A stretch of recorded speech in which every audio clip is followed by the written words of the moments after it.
Hello guys, Nachiketa उत्तम classes के online portal पर आप सभी का स्वागत है। पिछले वीडियो में मैंने थॉमसन का परमाणु मॉडल तक पढ़ाया था। थॉमसन ने 1898 ईस्वी में अपना परमाणु मॉडल दिया था। अब बात आती है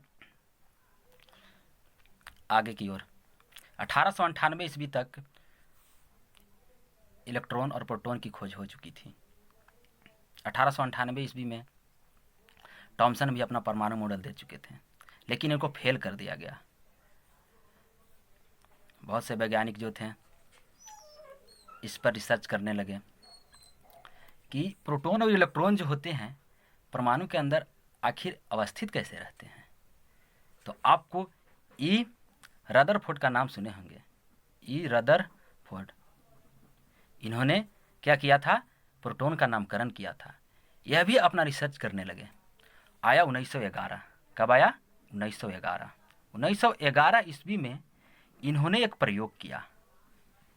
क्या प्रयोग किया? बेरिलियम धातु से निकलने वाले अल्फा कण को अल्फा कण क्या होता है? पॉजिटिव होता है। अल्फा कण को सोने के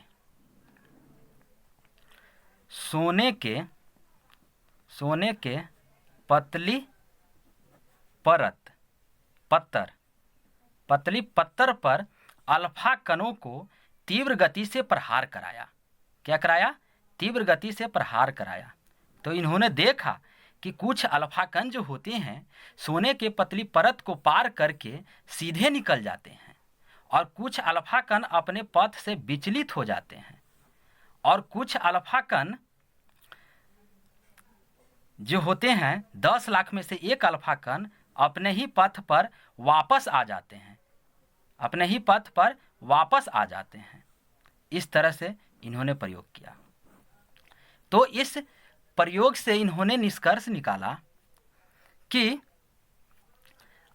परमाणु के अंदर क्या है? रिक्त स्थान है। यही कारण है कि परमाणु सोने के पतली परत पर जब अल्फा को तीव्र गति से प्रहार कराया गया तो कुछ अल्फा कण सीधे निकल गए, क्योंकि इसमें रिक्त स्थान है। यही कारण है कि सीधे निकल गए, यानी परमाणु के अंदर रिक्त स्थान है। और इन्होंने यह भी निष्कर्ष निकाला कि कुछ अल्फा कण जो होते हैं अपने पथ से विचलित हो जाते हैं। विचलित हो जाने का मतलब इन्होंने बताया कि परमाणु के अंदर समान धन आवेश है।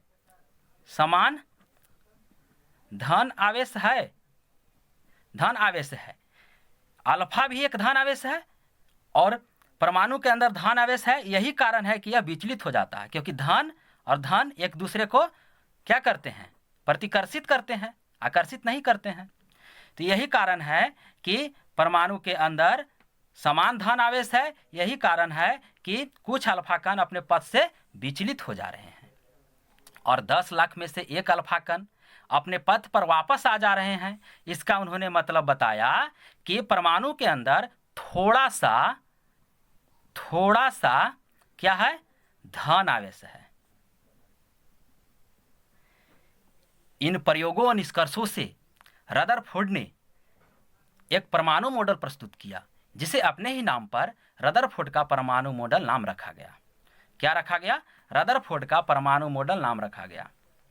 तो अब चलते हैं, रदरफोर्ड का परमाणु मॉडल क्या था?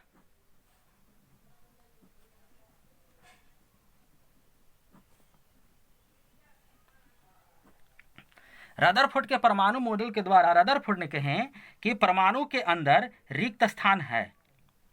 क्या है? परमाणु के अंदर रिक्त स्थान है। परमाणु के अंदर रिक्त स्थान है। परमाणु मॉडल के थ्रू पहला पॉइंट बताया रदरफोर्ड ने कि परमाणु के अंदर क्या है? कुछ रिक्त स्थान है। और दूसरा बताया कि परमाणु का संपूर्ण द्रव्यमान नाभिक में होता है। क्या होता है? ये परमाणु है। परमाणु का संपूर्ण द्रव्यमान किस में होता है? नाभिक में। ये नाभिक है। नाभिक में संपूर्ण द्रव्यमान होता है परमाणु का।